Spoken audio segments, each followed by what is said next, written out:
This is my client Gus, and this is how he reacted when he spotted an animal that he wanted to chase.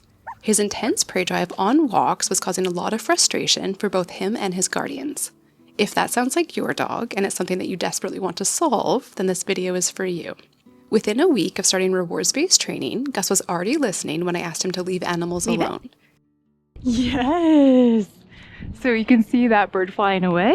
He normally would have chased it so badly. And while that may seem impressive, I only consider it level 1 training. Level 1 is when you cue leave it when your dog spots an animal and your dog actually listens. Leave it? That's good progress, but my personal goal isn't to micromanage dogs forever. Mira, leave it! Level 3 training looks like this. Your dog spots an animal and they choose not to chase it without you saying a word. Yes! That is voluntary disengagement, and to achieve that, training alone isn't going to be enough. In this video, I'm going to explain the missing piece that makes that level of reliability around animals possible, and why dog prey drive training will fall short without it.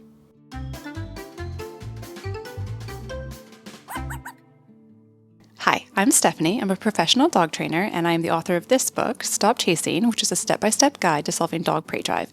Dog prey drive is one of my absolute favorite topics because it is something that I personally struggled with a lot with my own dog, Nero, when she was younger. And it is something that I have successfully helped many clients solve. So in this book, I teach the exact training system that I use with all of those clients and with my own dog. But in this video, I want to talk about something a little bit different because I think that most prey drive training overlooks this and is actually a huge part of getting results. So this is a loaded statement, but I think that most prey drive training fails because it focuses purely on control without fulfillment. Most people approach prey drive like it's an obedience issue. They think if I just train harder, if I just reward more, if I just interrupt faster, then maybe it'll finally improve.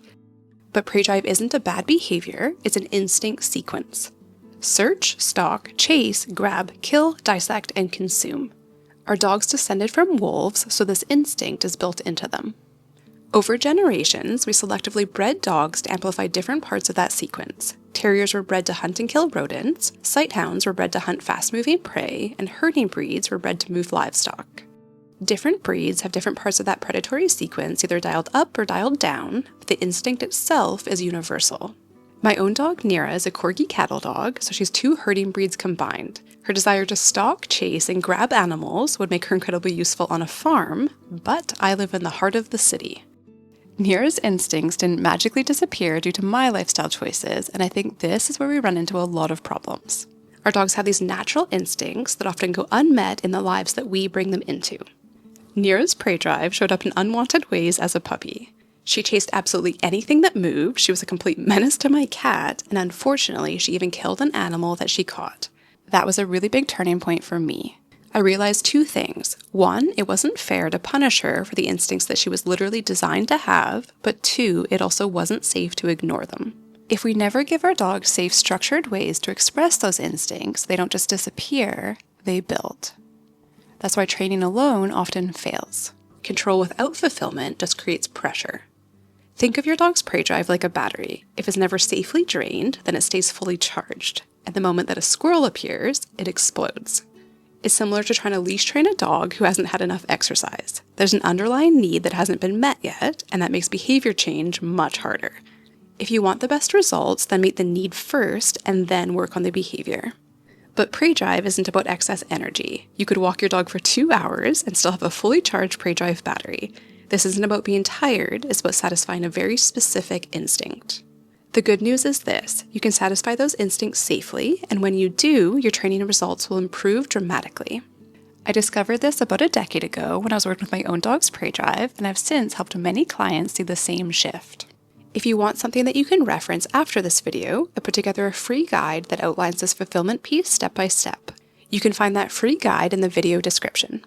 So here's how I applied this with my own dog and with clients like Gus. Yes, we train, yes, we teach leave it, and yes, we build towards voluntary disengagement. But I layer all of that training on top of instinct fulfillment. I use replacement outlets, which are activities that are close enough to that natural predatory behavior to actually satisfy your dog. If your dog loves chasing, that might look like structured frisbee sessions or using chase toys. If your dog loves digging up your yard in search of rodents, then satisfy them with a dig pit instead. The goal is to safely drain your dog's prey drive battery before asking for control around real animals. Do this and your training results will skyrocket. I'm going to share 3 principles that I always keep in mind with replacement outlets to get the best results. The first principle is to choose outlets that close the predatory sequence. If your dog never gets to complete the sequence, including the dissect and consume part, they may stay unsatisfied. So with a dog like Gus, I might bury bully sticks in the dig pit or use toys that allow him to tear them open and access food that I've put inside. If we're satisfying chase instincts, then I might toss treats so he can consume what he catches. Completion matters for satisfaction. And the second principle is that realism matters. Real fur has a scent and a texture that synthetic toys simply can't replicate. When we're working on these intense instincts, the closer that we can get to realism, the higher the satisfaction.